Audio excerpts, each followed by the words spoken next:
necessary to clarify the Playboy aspect of this.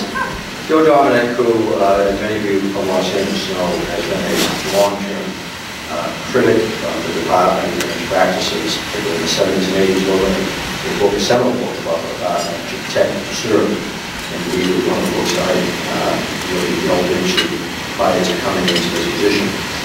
Approached me a few months ago that he wanted to do a profile piece on me, reflecting on some of the changes he thought were occurring and were a direct result of my time as leader of the department.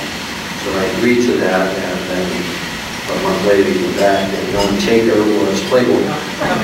So he asked if we could go forward, and I said, sure. We've got presidents and everybody else, and you don't have to take your clothes off, so I really got okay with it. In any event, there was a profile this month that I was very pleased with, and an edited version of it without all the other accoutrements that Playboy normally has. And I actually felt a little embarrassed on Sunday. I went to my local newspaper stand to buy one, and the attendant that's known me for 5 years kind of looked at me, and I said, no, see, it's about me. As we know, you always get the Playboy, the college and the cartoons anyway.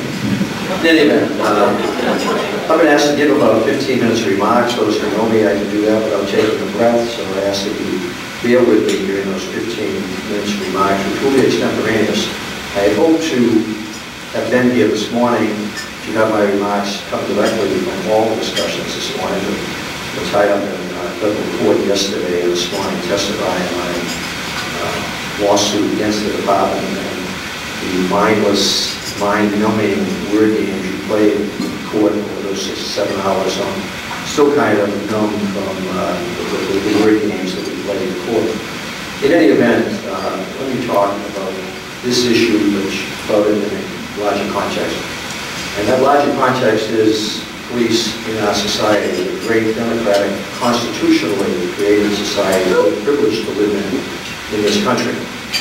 And I reference that because in that society, we the police are the principal entity, the most visible entity, and I would argue one of the most effective entities created by government for the purposes of controlling behavior that is in fact guaranteed by our Constitution, but in exchange for the freedom that it promises agreed to our laws, to our rules, regulations, ordinances, to modify our behavior to a common norm. And throughout my now 37 years in the police profession, I have come to increasingly embrace the single idea that I have sought to impart through all my career, that cops count, that police matter, that in our society, that without us, it would be anarchy, and we would not have any freedoms whatsoever. We cannot do it alone, and the discussion this morning, I think, reinforced what we can do, but a lot of what we are not able to do. Nevertheless, we are never at a point in time where we should not try. Because the obligation is, in terms of when we are facing a problem issues such as the issues that we find in Skid Row, it is incumbent upon us, to the best of our ability, to try to do at least something. And so, in 37 years of my time in policing, I've watched a number of revolutions occur. And I've watched as my profession has matured. Matured from a time in the late 60s when we were anything but a profession. There were very few people at the head of any organization in this country who had college educations, who had not risen through the ranks of policing, and who had literally had their experiences totally shaped by internal experiences with very little exposure to outside thinking. Starting in the 70s, George Kelly has written about this more eloquently than anybody I know in terms of the history of policing. We evolved in the sense of responding to societal changes and societal dictates from our legislative leaders and our communities. And the professional model of policing that developed was no more emulated than here in LA. LA became the poster boy of that model of policing, the idea of move toward professionalism.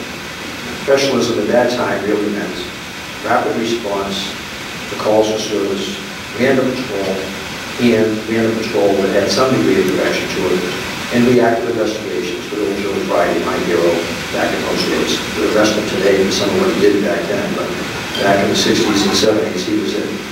In any event, that model still remains an essential element of policing, but it failed visibly in the 1980s as a result of that inefficiency of police, the ineffectiveness of that model by itself, and the idea that police, particularly in this city, was saying, just give us enough resources, leave us alone, and we'll take care of it. Well, unfortunately, the way some organizations have alleged and some instances proven that in taking care of it, we crossed the line. And in crossing that line, we continue to damage relationships. And in crossing the line, we open up the way for some of the lawlessness that occurred and some of our ineffectiveness in dealing with it. Unfortunately, moving into the 1990s, the revolution of policing, the next wave, the next revolution of rural community policing, I think with that we really found the model, the successful model. As it emphasized partnership. In some of your discussions this morning, I think it was quite clear that while the police working with our partners in the criminal justice community, a city attorney, probation, parole, district attorney, other entities, certainly business interests, community interests, business improvement districts, that partnership could in fact bring about some resolution, not necessarily a solution, but some resolution and evolution to a solution of problems. And that by one, willingness to face the problems, that we might actually get to the third component of community policing, which is prevention. The idea that if police are used appropriately,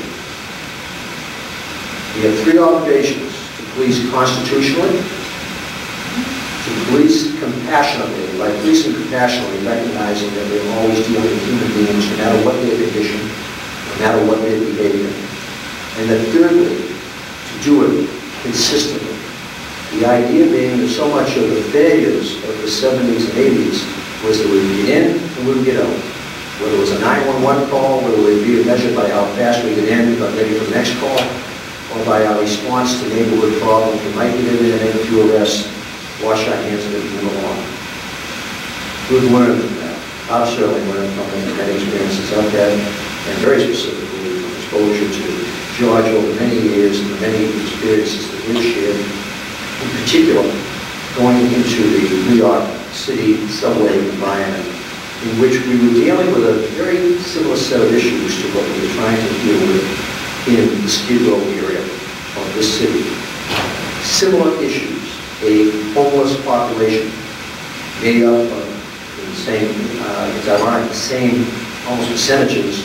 85% would be emotionally, alcohol, or drug impaired. And that population also attracted to it many others